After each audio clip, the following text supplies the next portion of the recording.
Deus é bom e justo. Eu falo, por quê, vó? Ele é bom porque você pode plantar o que você quiser. Mas ele é justo, porque você só vai colher o que você plantou. Quando eu era menino na cidade de Londrina, só quem tem mais idade como eu vai lembrar, não existia mundo digital. Na escola, por exemplo, as notas que a gente tinha, elas não chegavam, né, por intermédio de algo eletrônico, dada a inexistência. Ou existia um boletim impresso, ou, no meu caso, quem tem mais idade talvez se lembre, era uma caderneta. Uma caderneta que tinha a nossa foto, que tinha o registro das faltas, que tinha o registro das notas, e que a cada bimestre nós tínhamos de levar para o pai, a mãe, ou a pessoa responsável para ela assinar que estava ciente. Porque sem a assinatura deles, a gente não entrava na escola no outro dia. O que levou vários e vários de nós a desenvolver uma competência grafológica incrível, autoprotetiva. E vez ou outra, meu pai Antônio, que era bancário, minha mãe Emília, que era professora, às vezes eu chegava com o boletim, eles olhavam e falavam assim, filho, 5,5 em história, 5 em matemática, 5,5 em português. Filho, que é isso? Pai, deu para passar. Medíocre. Medíocre é a pessoa que, podendo fazer o melhor, se contenta com o menor, com o pequeno, com o banal, com aquilo que é mais ou menos. Sabe, gente mais ou menos? Gente mais ou menos competente, mais ou menos amorosa, mais ou menos leal, mais ou menos cidadã, mais ou menos religiosa, mais ou menos. Mais ou menos. Aquela pessoa que tem uma vida mais ou menos. E não é o mais ou menos em condições econômicas, é o mais ou menos com uma atitude na vida. Você tem gente que tem rarefação de meios, que tem dificuldade imensa de ter acesso a bens e ainda assim faz o melhor na condição que tem. Para ela, para os filhos, para o lugar que está.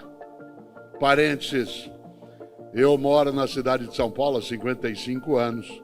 Esses meses mais recentes estão muito difíceis, porque há muitas pessoas que estão vivendo nas ruas, de novo, muitas pessoas em situação de rua, que até há algum tempo eram mulheres, homens, que até faziam essa escolha, isto é, querer ser alguém em situação de rua, porque não tinha nenhuma intenção de viver em outras estruturas. Mas agora não. Agora são famílias, pessoas que você enxerga em várias cidades, inclusive aqui em Feira, que passaram a frequentar mais a vida na rua. E em São Paulo, que é uma cidade imensa, isso tem uma marca forte. Mas uma das coisas que mais me chama a atenção são pessoas que vivem, por exemplo, sob viaduto, que dormem sobre pedaços de papelão ou que conseguem pegar algum pedacinho, né, numa praça, no meio da terra, e várias vezes a gente está passando pelo lugar e quando você olha, a pessoa está limpando aquele canto da praça, aquele lugarzinho sobre o viaduto. A coisa dela é nada, é um fogareirinho que é feito em cima do tijolo, mas está arrumado. Capricho! Capricho não tem a ver com posse, tem a ver com atitude. O melhor está ligado exatamente a essa condição.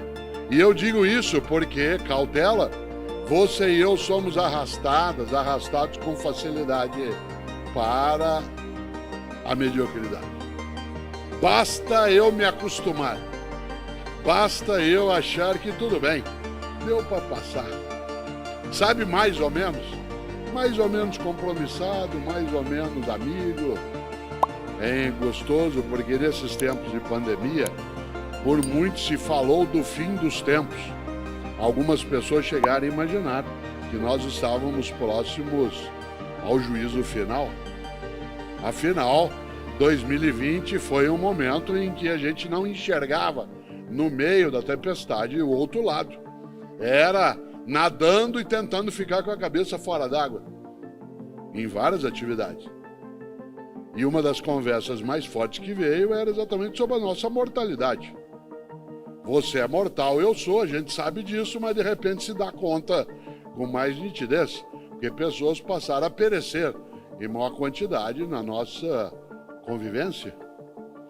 E eu não me esqueço de algo, porque ao falar disso, as 3 grandes religiões, por exemplo, que têm um livro como sua referência direta, o judaísmo, o cristianismo e o islamismo, as 3 dizem que no dia que você se for, haverá um juízo final. Tanto faz se você tem religião ou não. Tanto faz se eu tenho religião ou não, religião é uma escolha de cada pessoa. Mas a ideia de juízo final não é para imaginar que exista, mas é para pensar numa coisa. O que me assusta na ideia de juízo final não é ser final, é ser juízo. Dizem essas religiões que no dia que a gente se for, a divindade vai nos chamar no canto e falar assim, vem aqui para um particular. E aí, hein? Na tua vida enquanto viveu, por que fez o que fez? E por que não fez o que não fez? E por que fez o que fez como fez? E por que deixou de fazer o que devia ter feito? Você sabe que tem gente que espera essa hora para achar uma resposta. E às vezes não dá tempo. Por isso a ideia de juízo final, independentemente de você ter religião ou não, ela merece reflexão. Como eu digo sempre, a morte para mim não é uma ameaça, ela é uma advertência. Ela não é uma ameaça, ela é uma advertência, isto é, você não tem a eternidade para ter uma vida que não seja banal, fútil, descartável, inútil, morna. É interessante porque das 3 grandes religiões que falam do juízo final, uma delas, o cristianismo,